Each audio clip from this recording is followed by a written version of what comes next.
You might see something that you see an angle on and then go, damn, that's another little twist I could do to my stuff. It's not about dipping it in exactly what you saw. It's about learning from it and saying, I did not think of that.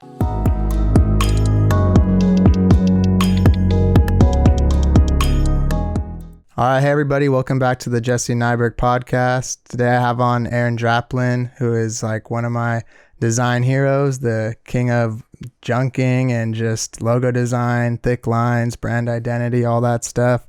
And I'm very excited to talk to you, man. How you doing? Well, thank you. I'm all right, man. Worked all day and worked on a little bit of rock and roll. Oh, nice. What are you working on? A little bit of outdoor. I can't talk about it because top secret. Well, it's just that, it's a guy in his basement building something, and I can say this much: he is an accomplished rock and roller. He's been out on tour with bands that go out on tour. See, some of my buddies don't go on, not pandemic withstanding, but some of my buddies don't even get to go on tour. They make these little items, and it never really goes past, just what they can output on their own. This guy does it. So he has to be really careful because when he is done, he'll take it out on tour, the record, what it looks like, the parts and all the pieces and all the things. And that's what we have to kind of think through. So I did a little bit of rock and roll. I did some outdoor sporting goods. I did some recycling where, got to put gloves on so you don't cut the shit out of your hands. And just another day chasing kind of my tail here in my backyard studio, listen to some records. But yeah, everything's cool. We're inside. Collection's insane. Well, yeah. I got a little mini one in the back, but you're actually, when I read your book, you're actually one of the main inspirations that got me into records more. I collected a handful, but when I saw that spread of just all the records and you were like, I just throw them on, and I feel like I started to enjoy it too because it gives you a sense of time without even looking at the clock because, like 22 minutes or 27 minutes around there. Well, right. You can get lost in just the abyss of digital schmidgital. Like I was forced this week to get a Spotify account. I didn't want to because I know I'm one click away from infinite options. And I'm not, I know that's kind of a get off, I don't know, what would you call it? Boomer, get off my lawn kind of thing, like I'm not getting these new things, Well, no, I have my records and I have what I burnt in, and that's enough for me. That, there's only so much you can really take and enjoy. So records, as they stack up, sure, on the wall, but, right behind me, right there, that's a band called the Style Council from England in the 80s. Coming out of a band called The Jam, which is a punk rock kind of band. Well, that stack right there is the stuff that I'm listening to in the last couple months, right? So that really is the way that I can gauge something new and something I still haven't quite, learned or whatever. And there's a magic to that. And I just don't feel that on one of these platform things. I'm sure you can sort. I'm sure you can sort, but I'll just tell you this much. If you're, enjoying records, awesome. There's just never going to be the same quality to having a stack of CDs and then you play with the one on the top or you play with the one on the bottom and then you get tired of it and you put it on your wall. That's what you do with books and other physical media. And I know that's an interesting concept to all the listeners here, things that you can actually hold in your hand. You don't have to fucking download or whatever, stream or whatever. But I kind of hold back from that stuff. And I know it shows my age because how old are you, Nyberg? I'm 23. Oh, you little punk. Okay. Well, you got your youth. I'm 47. I could go any second.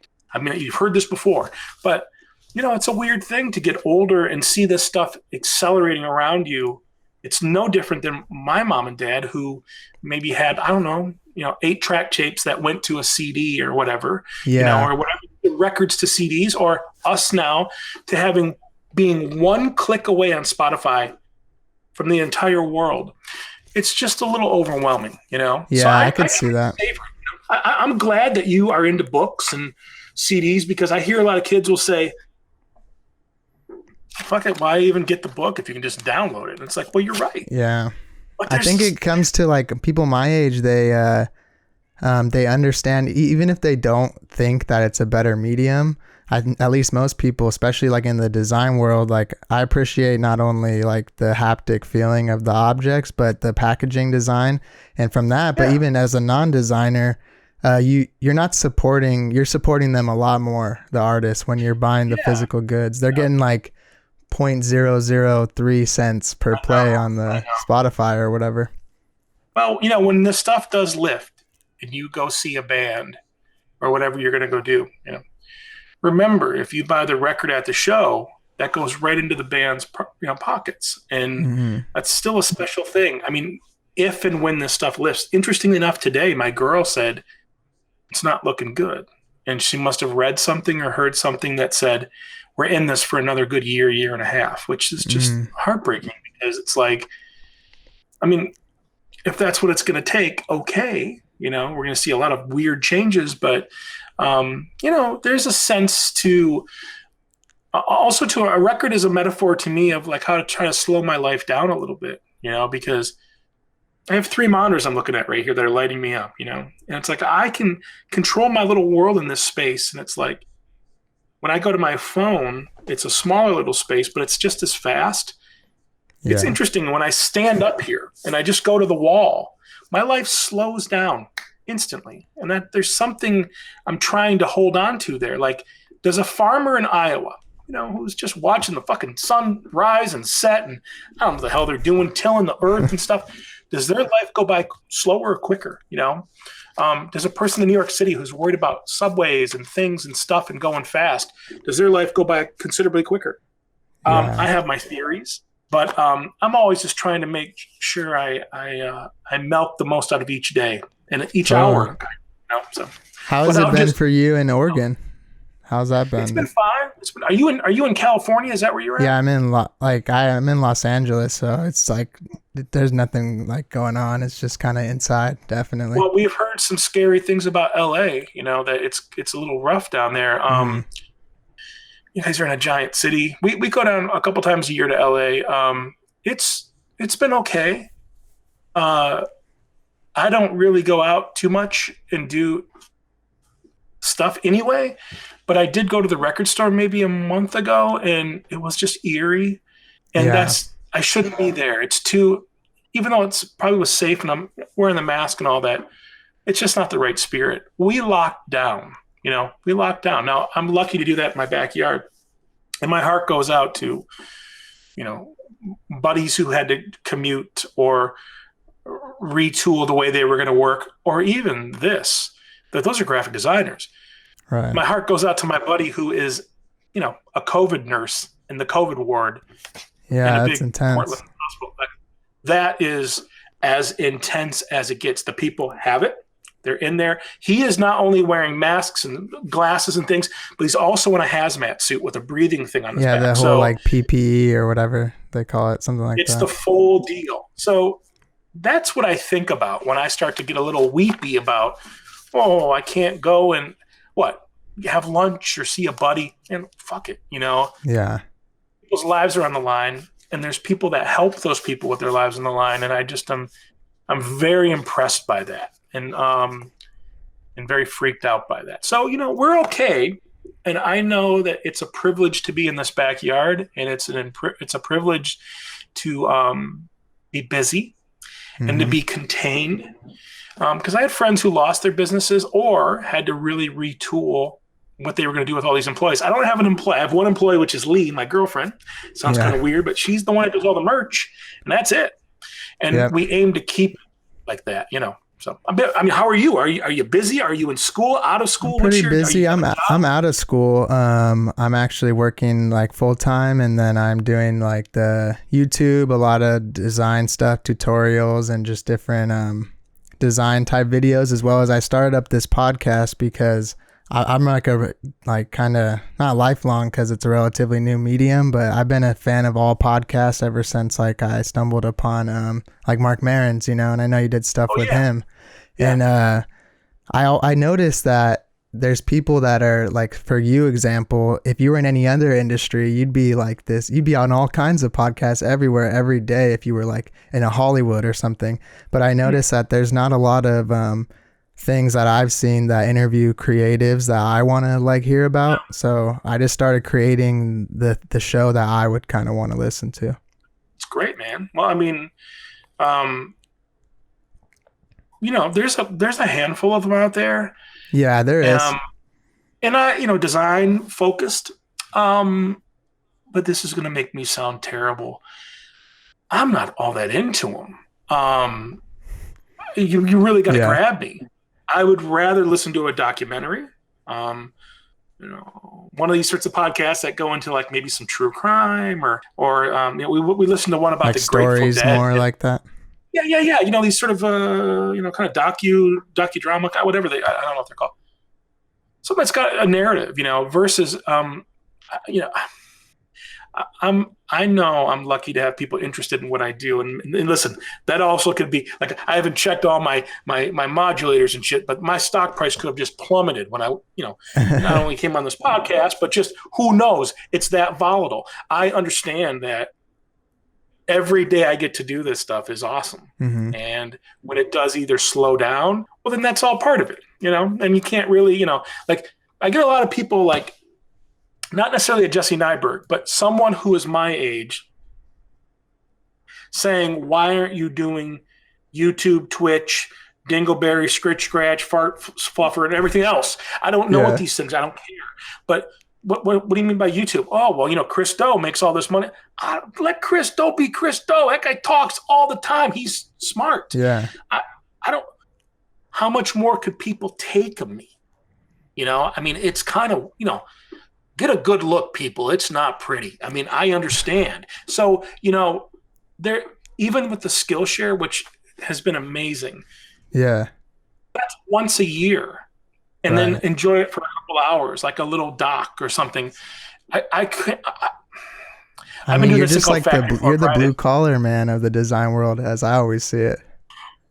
Well, thank you. But I would be careful with that too, because, I make money, That's true.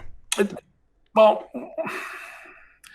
blue collar people make money too, but it's, I'm not working in a factory or a job like where you're like, this is such a set of privileges to do any of this.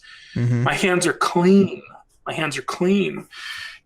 If your hands are dirty at your job, I have a lot of respect for that, because you could get hurt. You're dirty, you're outside, you're dealing with things.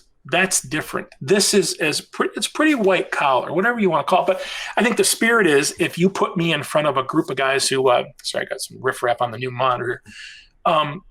You put me in front of a group of construction workers, I can talk to them.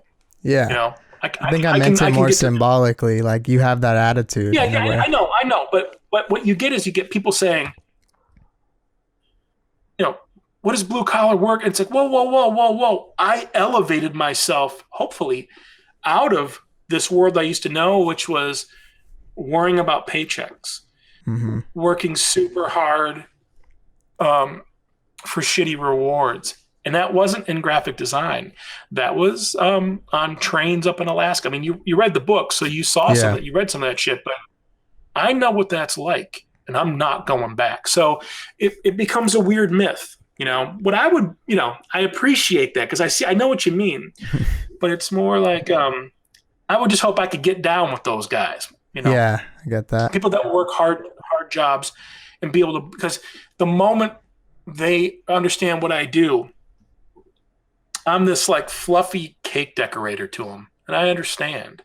Mm-hmm. So when I meet a logger or I meet the UPS guy, I always, I talk to him in a very weird kind of mode of respect of like, I know you're out doing the hustle and it's not easy. Dogs bark, UPS guy, dogs gonna bite you in the ass, chasing you and shit. I don't have that, I'm here, worried about what podcast I'm gonna listen to. It's pretty stupid.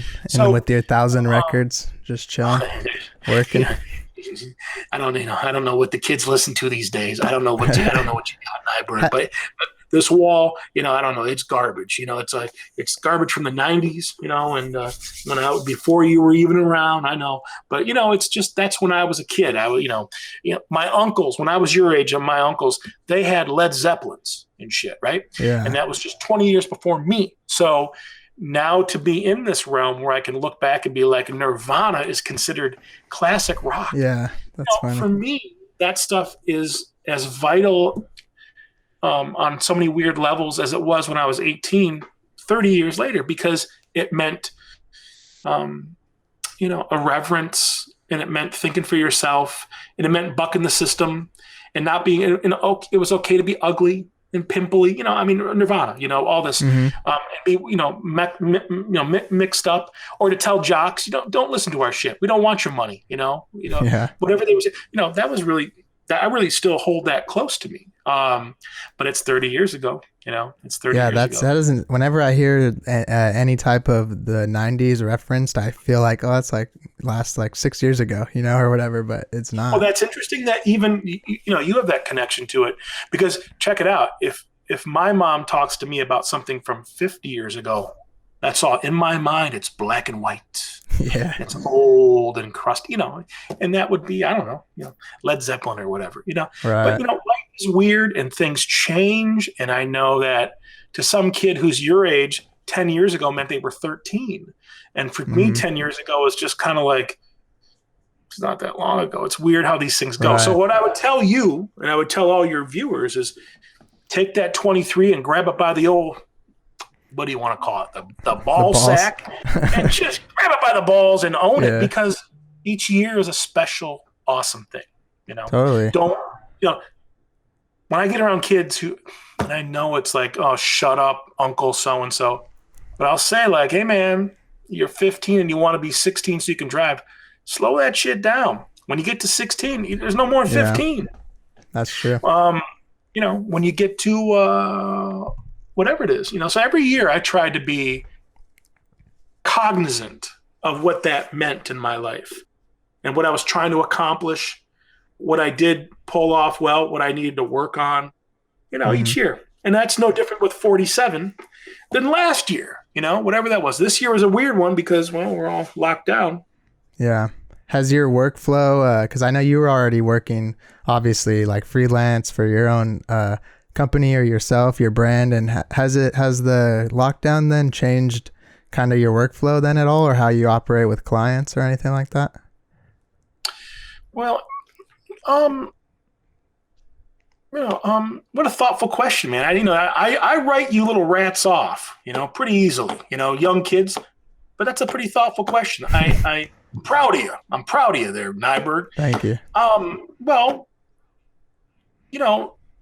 it's just like there's like degrees. Like the guy I'm working on today, he's kind of a family friend.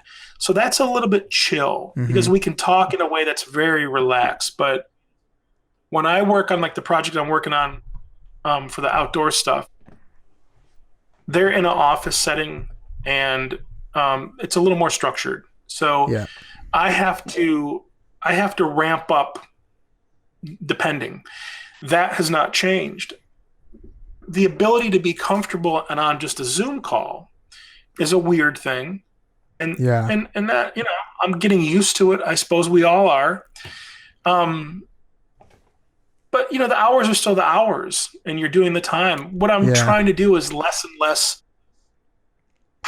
it's going to make me sound horrible, but just less and less time where someone can kick you around. It's not that they're doing anything bad. The bigger the project, the bigger the money, the bigger the set of responsibilities, and the bigger the time that you have to be, we'll just say, waking up and being ready for a call at 9:30. That shit sucks. I'd rather work till 3 or 4 in the morning, sleep till when I got to sleep, and then get up and deal with stuff. So there's certain days back here where the workflow has changed, where it's like, wow, I'm not beholden to anyone else's arbitrary schedule, which is like we start at 9 and we end at 5. There's a lot more days of that. That's changed, and that's awesome because I had that for a lot of years. And everything blurred into one big set of like if someone is on New York time, I better be ready for them at 9 a.m. So I got to get up a little earlier. I have been lucky to tailor this thing to where I can say, don't call me until 2 in the afternoon, because then I'll be ready for you at 11 o'clock. I'll get up at 11 o'clock, that allows me to roll out of bed at like a reasonable time. Or stay up really late. See, what I'm doing is I'm mitigating. I don't want to, if I want the freedom to say, if I want to work until 5 a.m, I know I'm going to be tired the next day. So I better have my act together. Can't really do that in an office setting. You can't really do that. I'm in my backyard, so it's only 10 steps. And now I'm allowed to do that. So that did change. But, work is work. And you got to do your time. And you got to, if I'm on the clock and I'm taking $1 or $20,000 for a project, I'm on the clock. That's different than like last week I worked for a guy from a band that rhymes with the words Schmerl Cram. Okay. Squirrel Scram. Okay.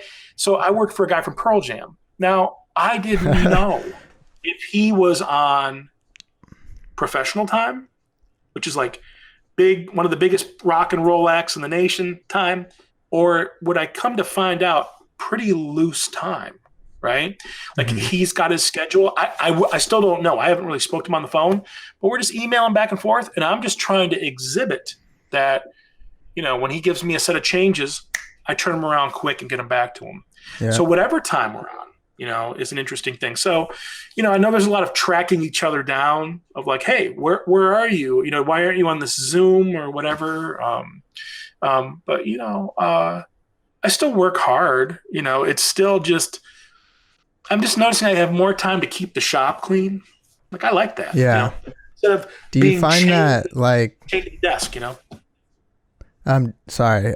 Do you find that since you've kind of established I feel like you have a very specific style and it's easily recognizable. Do you find that the people that reach out to you or the companies that reach out to you now, they know what they want? They know that they want that, like they're like, we want that Draplin look, or do you still have issues with like people coming to you with things that you don't think that would work in like the way you want to do them?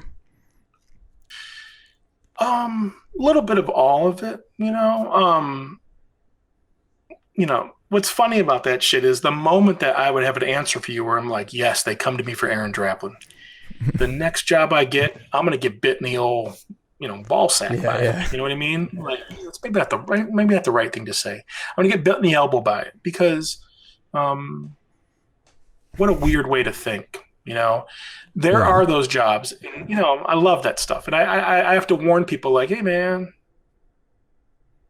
this is going to look like the shit that I'm doing a job right now where the guy was like, I want it to look unequivocally like you. I said, all right, it's going to look just like this. So, yeah. And he was like, that's why we're bringing you out. Okay. I know what to do, but you'd be amazed how many things they've changed, pushed, tweaked, zammed. That doesn't change. Even though I'm dipping it in whatever I like this last couple of years, the process is until they can look at it and go, that's our little sprinkle of, pushing him around. I have to be gracious through that. So it's not necessarily that they come to me and say, do what you do and it's on your timeline. Fuck no, I'm on theirs. Yeah. And I'm getting paid at the end of it. So I have to be up now. Now, the scariest thing is when they come to me and they go, Draplin, we love what you do. We love your face. We love your brand. I read your book. I read your stuff. We're going to put you through the mud. Now, I'm equipped for that too, because that means I got to go work, and I got to go, like dig around in the dark to find this thing. And then you find it and you land on it, and it might be something close to me, or it might be something that's just, dare I say, appropriate for what their project requires. Right. And hopefully it's something I like. But you got to remember, people always say like, what about bad clients? It's like, man, anything that you're getting a paycheck is a pretty kick-ass client. That's how I always look at it. If someone pushes me around to the point where it's like, I know how to handle that. If they are getting abusive, I know how to handle that too. And I'll just stop it and say, hey, man, I shouldn't have shown you that I could do 60 logos. I should have shown you 6 because you're missing the point. You know what I mean? Like everyone shows 3 and it looks like it, but sometimes you got to show 60 to get to that weird little spot. I don't know how to, there is no sprinkle and there is no 12-step plan for that, 10-step plan. There's just not, Sometimes I show the first thing and they're like, we'll take it. Sometimes I show a PDF. They don't even know I did other pages because no one clicked through. They're like, well, we really like number 3 on page 1. And it's like, no comments on page 11? They didn't even fucking look. Yeah. It's just like, you fucking animals. You got to click. You got to touch the arrow button. No, they're on a phone. And they saw a preview on their phone. And this is the weird part about at least my little corner and sliver of this stuff. Sometimes they think, well, it's AARON Draplin. He only shows us 4 things. I'm pretty careful about that. I go to them and say, no, did you guys see pages 2 through 13 or whatever? And yeah, sometimes they did. And they liked the first page, But there's a couple times that happens. So what I do is when I send stuff off, I anticipate crossed wires, and I'll say, this is a multi-page PDF. Please click through everything. Let me know what you think. This is a dialogue. I work for you, and you come to me, and we refine together down to this last little thing. So I'm going to show you a bunch of stuff based on our conversations, based on your place in the marketplace, based on what you asked for. Maybe it was this, or you didn't quite know what it was going to become, because those are kind of fun for me sometimes, They're frustrating. Nothing sucks more than going this far and then they pull you back and you got to go this far again, Yeah. But that's going to happen. There's no rule book here that just says, no, you get the money and you go this far. You want that? Go work at Papa John's or something. Nah, that guy sucks. He's a Republican. Go work at some sub shop. Maybe you know what I mean? Like you want, go do it at Subway. Right. By the way, I'm so hungry. I'd love a Subway right now. That does sound good. Well, there are days when my job is like you punch in and you punch out. But it's not really like that. I don't. That's rare. I like when it's production work. You have a stack of things to do and you get them done. Yeah, it's more linear in like production work. I feel like. That's. I learned to love those days because then those are the days I just listen to records and just enjoy myself. No, there's days where I have to stop myself and hop on a call and say, what'd you think of this? Or before you give me some foot-long page of notes, let's just walk through it because maybe I can get there a little bit quicker, even while we're on the phone. Like I get in trouble on the phone because people want to do meetings about stuff and things and more shit. And it's like, just let's do it right now. And I'll be done now. And then send this to you in 15 minutes. And then our feedback's done. Like we're on to the next round, like not a week from now, like this afternoon. Let's get the shit done so you've got it to work with and then send me my fucking paycheck. You know what I mean? Like that's where my mind goes, and so I get in trouble when I'm working on bigger clients because they'll just be like, they'll be off put when I'm like, we don't need to speak in a week. We can speak in an hour. If you've got the feedback, give it to me and I'll keep going. Well, the world, like when you work for Target, they're working on 1,000 projects and they say, we talked to you on a Monday and now we're going to go through, we talked to you on 2 more Mondays, that kind of a thing. And that's just not the world I operate in. I know how to do it. Just have to be patient. I work with my buddies. They can just get on the phone. We try to just nail it, Yeah. So I try to hold on to that as much as I can. What do you think's the most important thing when you're presenting, like let's say, for example, a logo design to a client? What do you think's the most important thing for you to touch on to get them to kind of feel more comfortable and on board with what you're doing? Well, first of all, it's an understanding of their problem, in the way you talk about it.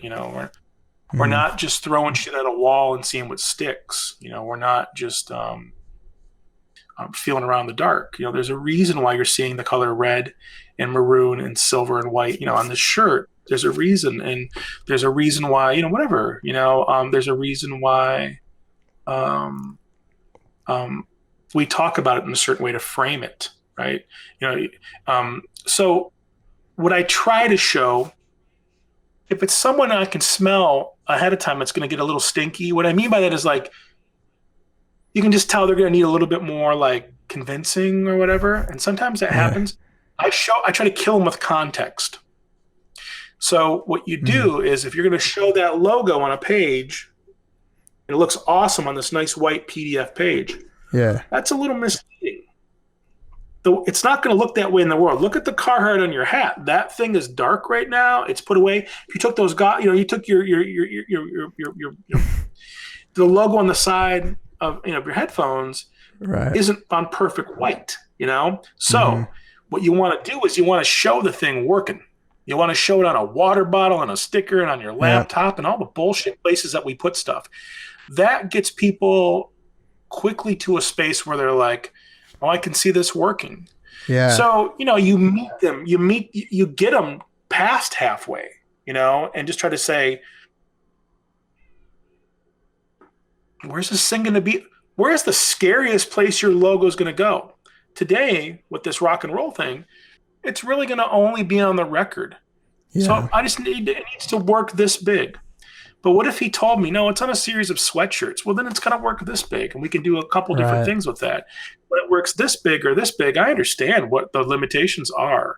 So, that's how I try to solve stuff for people. It's like understanding their problem, helping them through that, showing solutions, and being a good little worker bee for them. Like, remember, this isn't about my fucking portfolio. Yep. This is about getting a paycheck from someone. I know you're young and you're asking thoughtful questions, but you got a lot of years of just making stuff. I went and looked at your work. There's some cool stuff.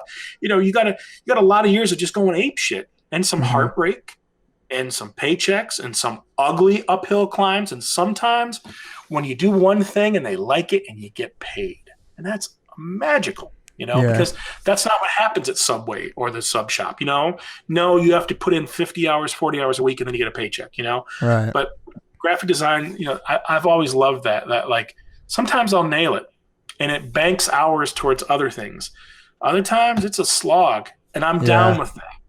So, it's about communication on all levels. And as long as you can make people comfortable that, I'm on their side, you'll get them to pick stuff quicker. Yeah, it's crazy how powerful like mock-ups and things are.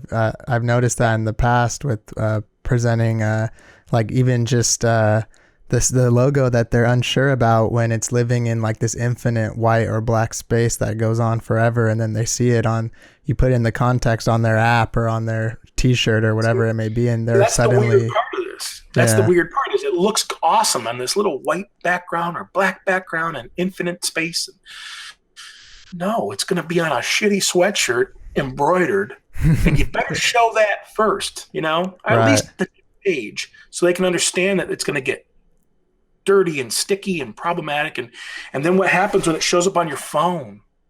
Right. And what happens when it shows up on a receipt? I did a supermarket one time, and what we had come to understand really quickly in the project was, for me to get these guys to understand the life of this logo, I didn't need to show it on a PDF, white background. Sure.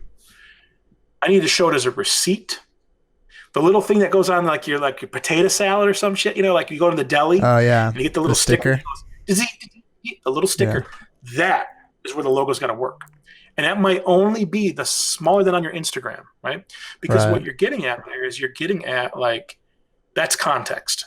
And when they started to understand that it was going to work on their apron, as much as the sign, as much as the scary stuff, which no one thinks about, the receipt, the little sticker, the return form when you come in there, all these sorts of things, it has to work on all that shit. So one of the things I'll do is when I'm starting a project is I'll say, okay, Nyberg, you're making a podcast. You want me to do a logo for it? Okay, How many people are listening? Oh, it's this much. I'm just getting to know you.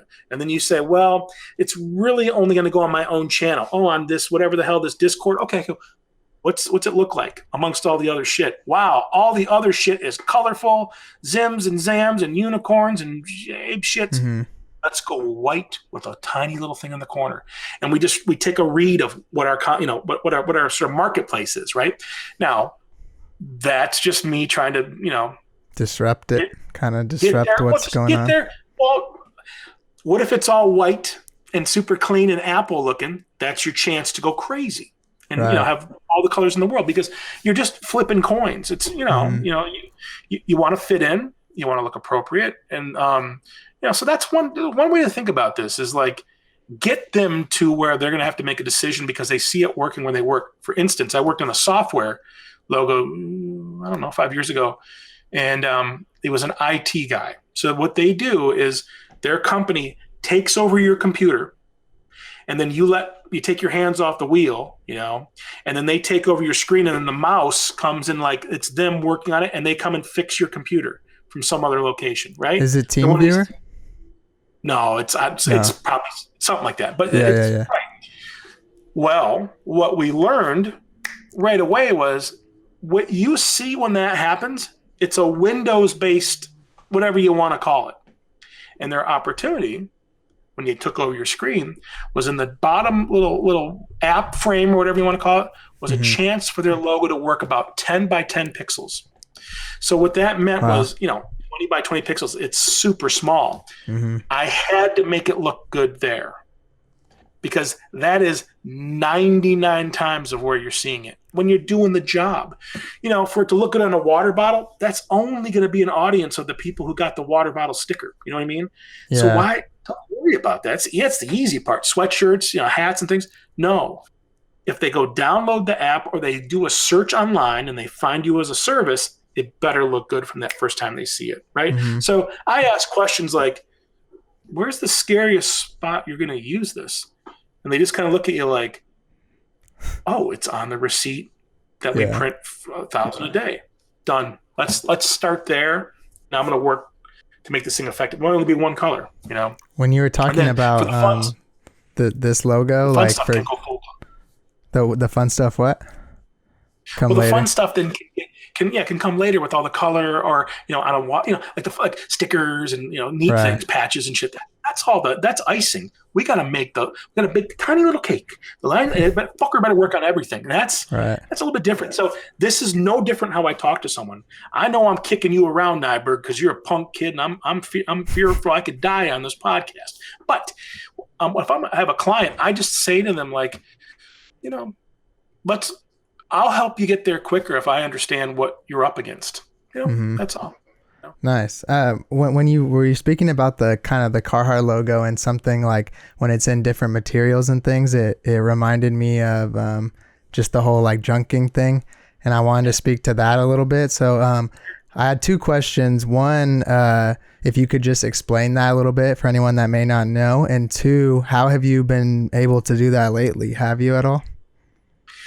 Well, it's just, I'd call it hotel room junking, which means when I'm in a hotel room on the road, you have your web browser and there's the whole world of the internet, eBay, Etsy, Google image search, whatever. There's a funny little backdoor flap of, obviously, when we can be around each other, these old timers, your grandpa, we'll just say, will scan in 1,000 items that they're going to try to sell at an auction. So they have this kick-ass photographer come in and put it on a little white sweep, and they take this awesome photo of this old thing, and it's on this an auction website saying, these are the 1,000 items we're going to sell. I love that shit because you can see it, it's presented. They're just trying to sell the shit. I'm there just to take screen grabs and learn and look. So, what junking kind of is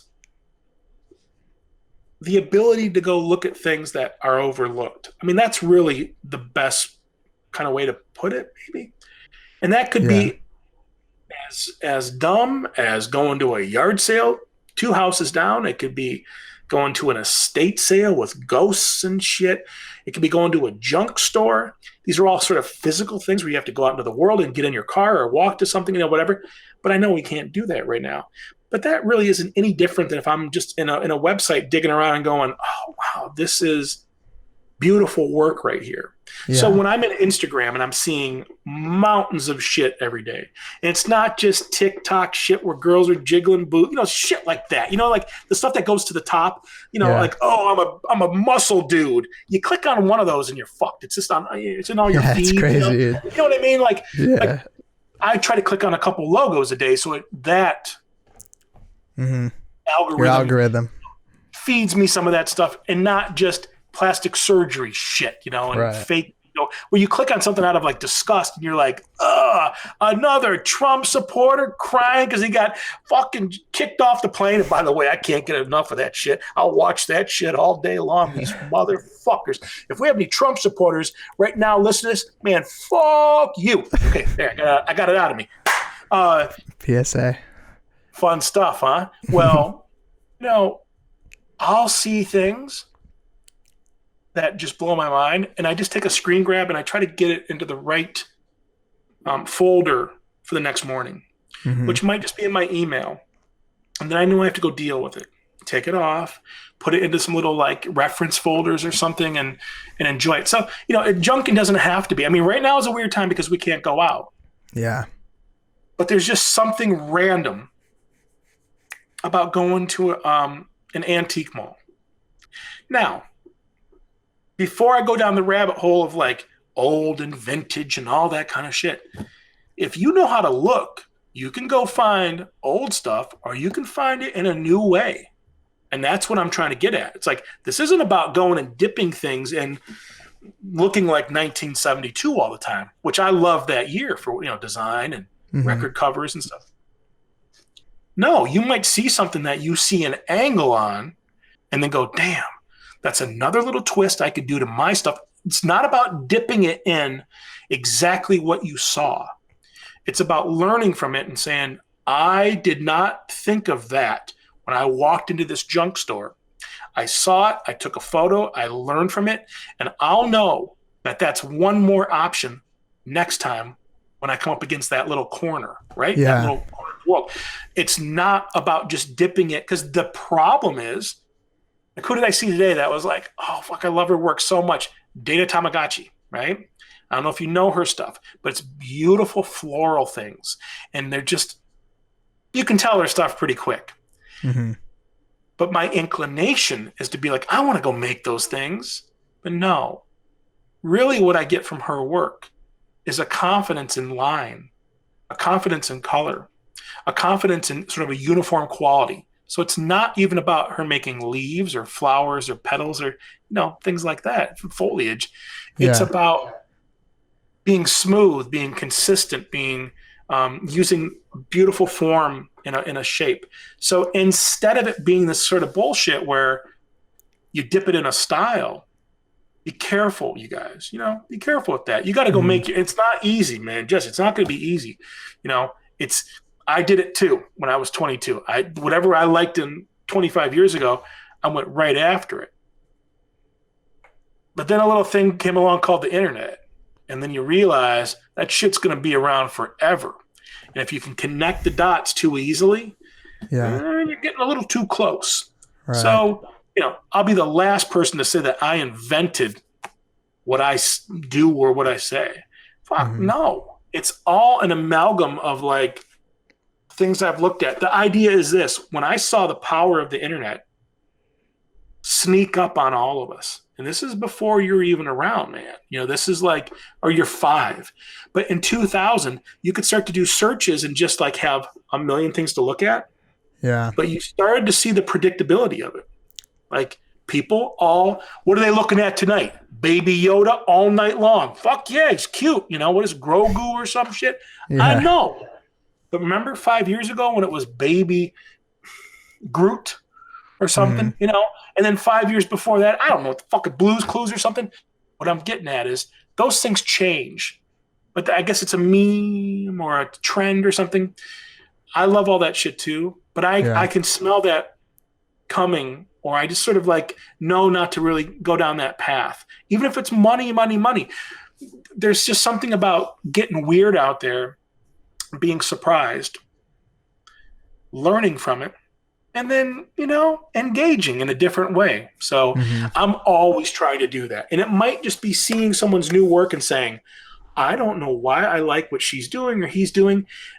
I'll put a note in the image. Remember, the only person that see the image is me, and I'm learning from it. So that's junking in a way too. It's like, it's just expanding yourself. And that can be going into some farmer's garage or going into a record store. It's no different. Yeah. It's not just about, antiques and shit. It's going into a highfalutin, modern furniture store, where you can't touch anything and they're always watching me just like, that motherfucker's gonna break something. That's the feeling you get, Yeah. I'm in there doing the exact same thing. I'm looking and learning and trying to capture it before it just goes, you know what I mean? Right. Like, so much shit we're seeing, we're just in the eyes, right out the old asshole, or whatever you want to call it. No, like, you got to hold on to these things. And how do we do that? Well, that's what junking was for me. It was like learning how to respect the craft of like how they made stuff 50 years ago. It wasn't, it was harder. And yet they had beautiful moves, So, right. When I show this kind of stuff, like here's a logo book that showed up today. And I show these little logos. I know, cool. It's 1977 or whatever the hell. I know, blah, blah, blah, 1985. But there's moves there that you can learn from. That looks like the logo modernism book a little bit. Oh, that thing's a beast. At least this one, I have it. I have it over there. I love it. Yeah, one of these things, little line things, or just the way to work with a circle, or to use a little perspective. Listen, it's not like you're just going to go and dip your stuff in this. No, you look at this stuff and go, damn, there's a lot of ways to make things. Why am I using the same fucking desert font? And you know what I'm talking about. Every other dog dick's using. Listen, I saw that in 1995. It's the same thing. It's the low-hanging fruit. Cool. It's called fad. Gonna go away. There's certain things where it's like, if that's appropriate, like what's that? They're called land. And they do marijuana shit, and they do like deserty stuff out of Austin. A couple of guys named Caleb and Ryan. They're smart cookies out of Austin. Marfa and all that. I can see from a mile away when someone's a land fan. You know what I mean? It's easy to do their shit. One of the things right now is the type that goes like this, and a little something in a skull, and the type that goes, hey man, that shit's hot right now, but it's gonna go. And if you just understand, like, here's the deal. If someone brought you a tombstone that looks like this, then you use that form. You know what I mean? Right. So I might have got to that quicker there instead of just being led by the latest, coolest shit. I know now that, like, I get to be one of those guys sometimes. But if you talk to me, I'd tell you, you got to make your own twist. It's not going to be easy either, what's that one look? The 80s look, right? With magenta and then like a grid and a couple of zimzams, Chrome. It didn't look like chrome. Yeah. It didn't look like that in the 80s. I was there. Yeah. It didn't look like that. That's a packaged version now, where now you can put it in a filter and it comes out looking like it didn't look like that. You know what the 80s looked like? Go open up your mom's fucking games. Yeah. Do you live at home? No, I live. Or do you? Yeah. I live with my girlfriend. Okay. Yeah. Next time you're at your mom's. Okay. Next time you're at your mom's, go open up their like game cabinet or something, and look at the games and puzzles and shit from when they were young. That's where you see what the shit looked like. Yeah. What the type acted like.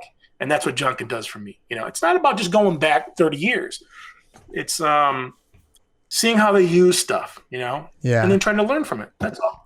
That's one thing I feel like. I talk a lot. It's all good, so man. I love listening to it. One thing I was thinking of, I didn't want to interrupt you, was I feel like, because if people don't know, you created the field notes, and those kind of coincide with junking for me. Like you got me to think about, if I don't write some shit down and it's not in my pants and just out, it will go in my ears and out my ass, or however you put it. Technical term. Yeah. I haven't used them as much lately because I'm at home, so I'm using the bigger notebooks. But man, I love those things. Listen, you can use field notes, and I love you for it, or you could take a piece of toilet paper. All I'm more concerned on is like, how do you capture the stuff? You know, I can show you something funny here on my phone. You know, here's a naughty picture of AARON Draplin. Let me dig this one up. Okay. No. Notes app, right? The little notes app. Right. And I'm laying in bed, and this is pretty nondescript. You're not going to know what this means, but I'll know what this means, and it's whatever. But see this right here? Let me get the glare just right. This is me having an idea with my fingertip, you know, like, oh, yeah, I just came up with this. I better not forget this way forward tomorrow. And it's just a couple little moves on my note app. I email that to myself when I get in here in the morning because, it's 3 a.m. I'm sleeping, you know? Yeah. When I get in here in the morning, it's there waiting for me. And I'm on to the next thing. I know where to start. The scary part of that is in a world where we're inundated by so many things, I know for a fact, if I think about it and get a little buzz and go, that sounds good, I won't remember it in the morning because I'm going to see 100 videos of Trumpers getting pushed off planes. I love it. You have to know how to collect it. So as a kid, I had a notebook. And I had a pencil, and that's still, it's sitting right here. Mm-hmm. So if you're using field notes or you're using note fields or you're using a Mead book or just whatever the hell you're going to do, take a stick and go draw in the dirt. How do you capture these things? And now we can have the world and a phone and a piece of paper. It's amazing. I don't even need this anymore, but that's not. Yeah. Today my list has 17 things on it. You know what I mean? And little sketches and little notes and little reminders. And I had an apple, and I put the little apple sticker on, from the apple. That goes in the field notes. You can't, what do you do with that? It goes in the trash? No, it's a fucking sticker. You stick it, right? Policy. Yeah. So, I hold on to that stuff. And, we're all home right now, but it's not necessarily the notebook. It's how do you grab all this shit that's coming at you? Behind the wall here, those things go into nice little things like this on a record, right? 12 by 12 inches. And you get you pull it out and you look at it. But if you don't pull that out, you don't even know what you have. That's how fast even the record wall is as sort of a metaphor to me. Like if I don't physically get up and look in that section right there, I don't know the 100 records there. So I got to get up and go dig. Now that is no different on a desktop or a folder or some file or some database. If you're not playing with it, it's just going. So I'm really careful about that. So one of the things I've told a lot of youngsters when they say shit to me like, well, how are you doing what you're doing differently this time? It's like, you got to learn how to find what you love, and then organize it in a beautiful way. It's one thing to find it. It's another way to keep it. Don't just put it on your desktop so your desktop just looks like it was thrown up on. No, categorize it, change the name, and call it something like the Nyberg files, _80s look, _1. And then the next time you find something, call it number 2. Because the idea is if you do a web search for 80s, the shit comes up. Or sorry, a Finder search, shit comes up. So see, this is the thing. It's like in the last year, I really took advantage of my downtime to organize my data. Yeah. To get around quicker. And what are you doing with the website? I saw you on Instagram Live talking about something like that. It's coming, Nyberg. Well, it's hard to build because you got to put all the shit on there and you got to come up with writing and stuff, but it's coming. And we're getting, I've been doing a couple hours a day, and it's, it's going to take us a month. It's going to be great. I mean, well, hey, guess what's going to work on, Nyberg? Phones. How about that, huh? It's not just going to work on these. It's going to work on iPads, Dingleberries, Samsung flip phones, and fucking phones. Like, we're in trouble because if I can sell as much merch as I sell on garbage, like on like garbage PayPal links. It's intense on there. There's so much merch. It's so much shit. What happens when you can look at it all? Right. It's trouble, and that's awesome. Mm. There's a reason why I haven't muscled down on that harder to get it done. Because I know the moment that thing goes up and it works on phones, iPads, things, stuff, everything else, we're going to sell more shit. And that's a wonderful privilege, but we need to be able to do it and scale ourselves properly. That means, like, let's just say right now, if we're able to sell, we'll just call it 200 orders a week, 100 orders a week. Let's say we go to 120 orders a week. That means Lee has to come out here. If she's doing 20 a day, do 100 orders Monday through Friday, taking the weekend off. If we go to 120, 1 point, what is that? 20 more percent? She has to come in here on Saturday. Now, what happens if we go 100 orders to 200 orders and she has to stay twice as long? That's called the golden handcuffs, where it's like, this is cool to make the money, but if we don't even have the time, so I have to be really careful because we have a nice life selling and making things at a nice, fair price. We don't charge a ton and we ship a lot, but there's a threshold. So I'm, with the new site coming, it's going to be cool, but I'm a little nervous. That means I'll have to hire my fucking sister and my brother-in-law and, my little rat nephew, Oliver. I'll chain him to a desk and make him stamp things or something. I don't know. We'll figure it out. Yeah. So you just manage that currently. It's just pretty much you two just see what's coming in and send it all out on a specific day. There's good days and bad days, and some days, you're behind, and some days it's like it's not fun. But I always have a buzz about it. Like, how fucking cool is this, man? We make our own shit. I just got done sending a Florida reprint to my buddies at Seizure Palace here in Portland. And I'll see those in probably 2 weeks or something. And, we got to bring them into the shop. We got to sign them. We got to put them in a stack. They go in a drawer. The other ones get put away. They got to go pick them up. You got to pay for it. Oh, okay. But it's really cool, And then once they're finally back in here, we can, take the tag off that says it's sold out and we'll sell a bunch. But I'm working with my friends. It's completely at my own discretion. Like, I pay for it, and then the moment it goes on my credit card, I pay it right off. There's no waiting around. There's no bullshit. I'm really only limited by how fast they can, print them for me. And that's a really cool thing because it's like the circuit is small. It's like I'm not beholden to anyone but my friend at the screen print shop and my ability to make hopefully a cool print. There's only so many. I really like that, and I'm really proud of that. And it's not those, most we're not, we're not coding, some monster website. It's pretty simple moves, but it works. Yeah, that's all you need. I mean, your work doesn't. I wouldn't want to look through the catalog or like this archive thing you were talking about with like complicated UI around it. I would want the logos to be the hero. Well, I mean, I loaded a couple days ago 300 logos. Damn. And then I know. Like, is 20 logos enough? Is 25 logos enough to say that I can make a logo for you?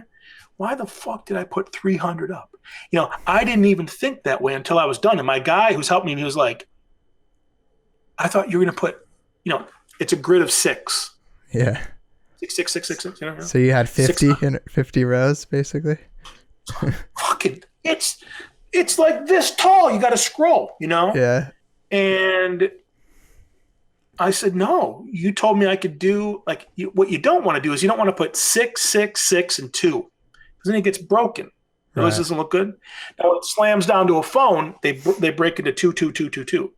What that means, he's like, Draplin, right now, if you bring it down to the phone size, that is 600 rows they have to scroll through. And I'm just like, fuck it, that's right, there is. I did all those logos. Every one of those things is a story.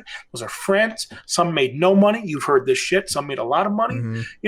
Let's show it all. Because that's why this is. Because you could filter it and stuff to say, what did I do in 1999? And it shows, maybe 6 things or something. One of my favorite ones that you did was the Cobra dog. That was badass. Yeah. Are you a snowboarder? You go up? No, do you do any of that? I used to skateboard, but I never got into snowboarding because it was just expensive when I was young. I know, man. I know. Well, I know. I mean, one of the hardest things. I don't know if I like this new camera I got. It's doing a lot of I put my hands here, how it's all fucked up, and then how do you lock that in so it's not dark or it's light? I'm sure there's things It's probably it probably has some kind of autofocus thing going on. Some sensor. I mean, you notice me going blurry and worth the shit and good. Yeah. I just paid $200 for this fucking thing. I'll figure it out. But one of the hardest things for snowboarding, we did that as kids. But it's not, you get a board for a couple $100 and that's all you need. You need boots and some pants and shit. But it was so much more pure in '89. You could go and build a jump in the snow and then hit a jump and have a blast with your buddies. The first time you went to a ski resort and you saw it was like $30 to go. I could buy 3 CDs for $30, 1990 or something. Yeah. When you realize this après lifestyle and skiing and all that shit is a bunch of rich people, it's a fucking heartbreaker because we weren't that, me and my buddies. You know what I mean? We weren't. We came from regular families, and whatever you want to call it, and we couldn't afford a lot of that stuff. That was a hard day. That was about 1997 where it was like, man, it's just good enough for me to have a season pass so I can go up to the hill every day.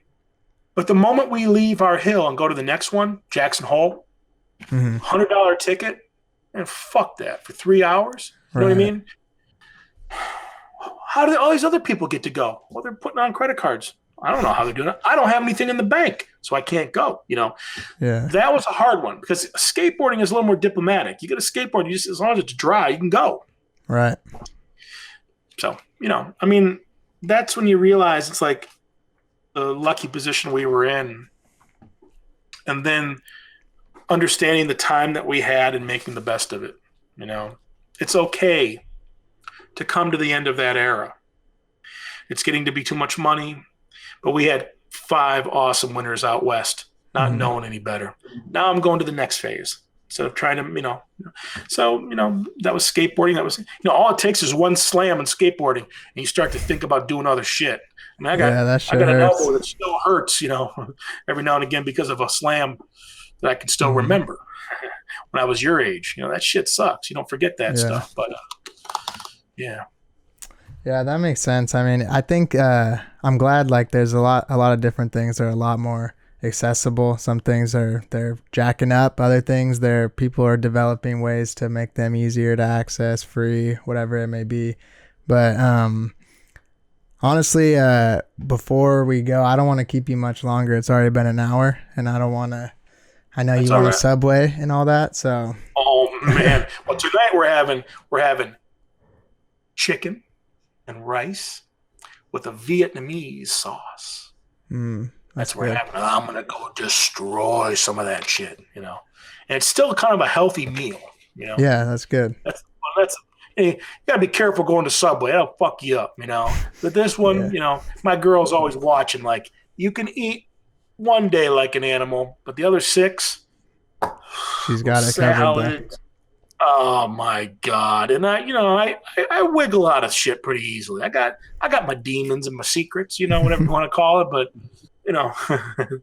well, are we good? Or how about we do a speed round? You just hit me hard with a couple things, and we'll wrap it up. Let me see if I have any more questions for you here. One speed round. I don't know if you're gonna be able to answer this quick, but so you're one of my biggest inspirations in the design world, as well as a lot of my fellow designers. And so I was wondering, who do you consider some of your biggest inspirations, some individuals? Oh wow! Well, yeah. It could be a friend. You guys write these things down or go click on them or whatever you want to call it. But one name to go look at is a guy named Cody Hudson.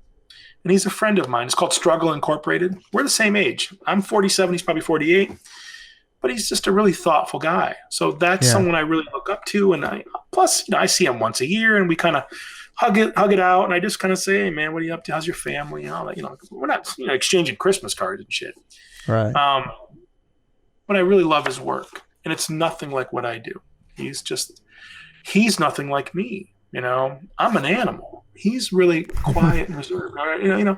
So it's usually something like, I don't want to look at a bunch of lumberjacks and want to be, whatever the hell's, and kind of go, I got a couple of them. That are gaining weight and growing beards and wearing stupid hats and, talking about thick lines and shit. There's a couple of those fuckers out there, sure. It comes with the territory. But when I was a kid, I loved House Industries. I loved the CSA Design Company, which, these guys are still doing work.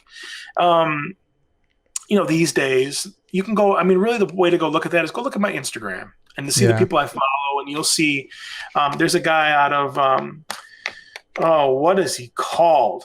Oh, damn it. I never know the names. The good thing is if you remember and you think it's worth mentioning, email it to me. I'll throw it in the description in the video. Yeah. Well, what I would say is you just have to go look at my 666, because if something gets a little old, like a couple of days ago, I let the Pink Floyd, I love Pink Floyd from when I was a kid, whatever. Yeah. But I don't need to go on their website, their Instagram. It's, reissues of records and, the 50 years since this record. I don't need to see that. So I get rid of that and I let that fill up with the next thing I saw that I could not follow, Yeah. So if you go look at my Instagram, it's like a better way I can't even remember the names. I think there's one called The High Road. There's a guy named Burrito Breath, and they're like funny kind of lowbrow illustrators. They're like funny. Yeah. And I could always learn how to draw better. And do things like that. And those guys look, I look at that and go, damn, I want to, or like type, it's like, I really enjoy Dana Tamagotchi. Her work is beautiful. And that's where it's like, you got to go find her. I don't even know what her handle is. I see it, but there'll be weeks where I'm like, I haven't thought of her. Let me go click on her stuff and just go spend 20 clicks, and see it and go, oh God, the output. Now it's, when I look at Lincoln Design, I'm like, fuck, man, every 5 minutes there's another 16 awesome things. That tends to be like, slow down, fellas. Just take it easy. You're bulldozing me with too much awesome, Yeah. So I'm careful how I try to, show what I do. Hopefully you like it. You've said so many nice things, Jesse. Thank you. I appreciate you digging what I do. But remember, this stuff is cyclical. There's an arc. And wherever I'm at in the arc, I could be on my way out or I could be just starting. Hopefully I have another 50 years of life in this 47-year-old muskox body. But if I don't, it's okay. You know what I mean? And career-wise, if I'm on the ass end of that arc, I just had 15, 18 years of awesome, paid off all my shit. And I'm ready to go die in the woods or whatever it's going to be, just throw me off a roof or something, well, it's been great. And then you just, dispose of me properly, put me into the woods under a pile of wood or something. And, just the worms and the maggots and shit, just take me back into the energy of the universe. I don't know, or I live a long life. I don't know. Well, are we good? Thank you, man. We're good. And I just want to say thank you again, man. I really appreciate talking to you. This is huge. A gentle little creature, and I appreciate it. Sometimes you get on these things, and I did it too, where I'm like, Nyberg, this. People start getting tough, and it's like, just slow down. Listen, you're doing good work. Keep it up. Keep it fun. Keep the color going. You have a lot of styles. Don't lock into anything just yet. You find your own way. You go nuts. When you can make a buck on it, you make that buck. But if they push you in a weird way, learn how to do that too, because then you got that many more things. So I was checking out your work. Thank you, man. Good luck to you, man. Stay cool, stay hungry. I'm going to eat some Vietnamese. Yeah, I'm gonna go eat too. All right, what do you have, man? What do you have? I'm probably gonna cook some ahi tuna steaks. So I'm gonna get down with that. Set those up. When I went to Facebook, they had an ahi tuna specialist there. And he was, he's doing all the cuts and all the fucking shit, and all the way to cook it and all, the way to not cook it and all. I'm from Michigan. It's just not for me. But it was amazing. Like he was a specialist. The way you cut, figured, we're going. There's going to be nothing special about the way I'm going to go destroy that bowl of rice right now. So I'll just leave you with that. Thanks, you guys. Take care. Thank you, everyone, and thank you, Aaron. Do I need to do anything to turn this off? No, you could just push the disconnect. It's right next to where video connected is. Okay, let me see here. So I'm looking here. Look at me, just like I'm my first time looking at a computer. It's that face. No, wait. Okay, just touch the video button. Right above it to the right, there's a little phone with an X. I see. Look at that little bit of UI. All right, here it goes. That's the last. And the answer to life is